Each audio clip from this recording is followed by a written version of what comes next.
Olá, eu sou Fernanda Xíxero e sou professora da Faculdade de Medicina Veterinária e Zootecnia da Universidade de São Paulo e atuo nas áreas de nefrologia e urologia de cães e gatos. Sejam bem-vindos ao canal da Premier Pet.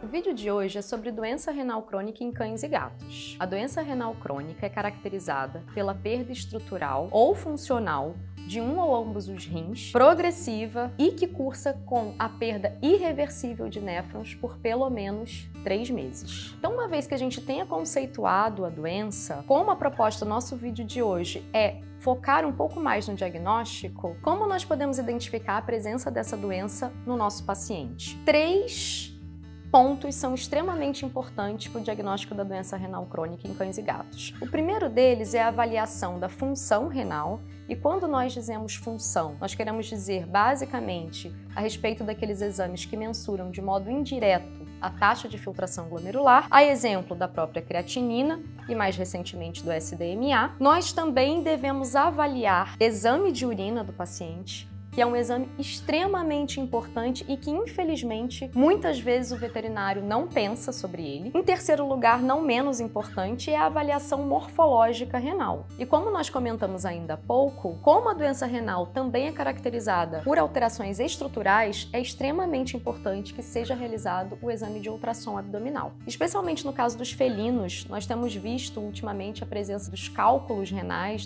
ou da nefrolitíase, ou mesmo da ureterolitíase. Então, aliado ao exame de ultrassom, também é bastante interessante a realização da radiografia abdominal, uma vez que em grande parte, nesse caso dos felinos, a gente costuma ter a presença de pedras de oxalato de cálcio. Outros 2 exames que são bastante importantes também e que fazem parte do subestadiamento da doença seria a realização da pressão arterial e também devemos investigar se esse paciente eventualmente pode apresentar proteinúria. O exame que vai dizer se esse animal tem proteinúria ou não é a razão proteína creatinina urinária. Então, nesse ponto, é interessante a gente ressaltar que o exame de urina pode funcionar como um exame de triagem para saber se temos ou não a presença da proteína na urina, e uma vez que essa presença tenha sido detectada, é interessante que a gente realize a exclusão das causas pré- e pós-renais de proteinúria e, uma vez que isso tenha sido feito, fazer a razão proteína creatinina urinária. Para que o diagnóstico e também o estadiamento da doença renal crônica possam ser feitos de modo adequado, o paciente precisa estar hidratado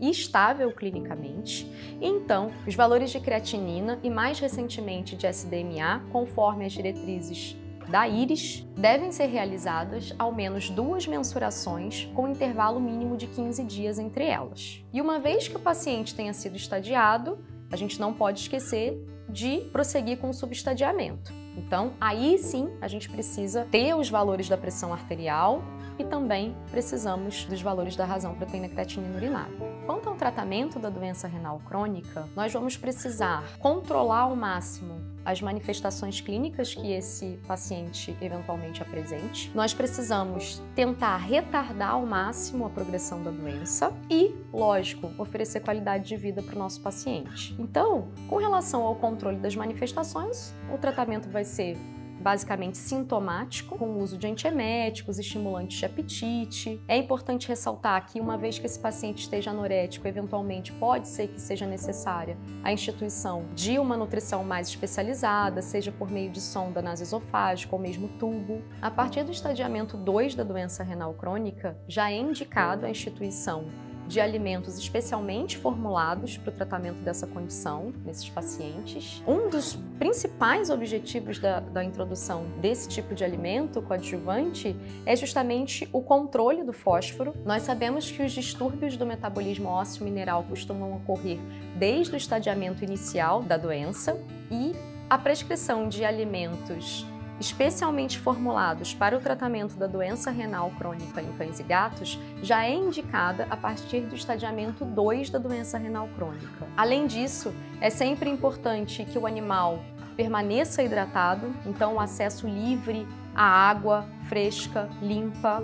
Isso pode ser especialmente importante no caso dos felinos. Por ser uma doença crônica, e provavelmente nós vamos ter que acompanhar esse paciente bem de perto, é super importante que o nosso tutor seja aliado nesse processo. E aí, naturalmente, nós precisamos fazer com que ele tenha uma boa aderência ao tratamento. E uma das dicas para que isso aconteça é justamente que a gente evite a polifarmácia, que nós utilizemos as medicações quando necessárias e desta forma podemos ter um melhor resultado, melhor tratamento e melhor acompanhamento do nosso paciente.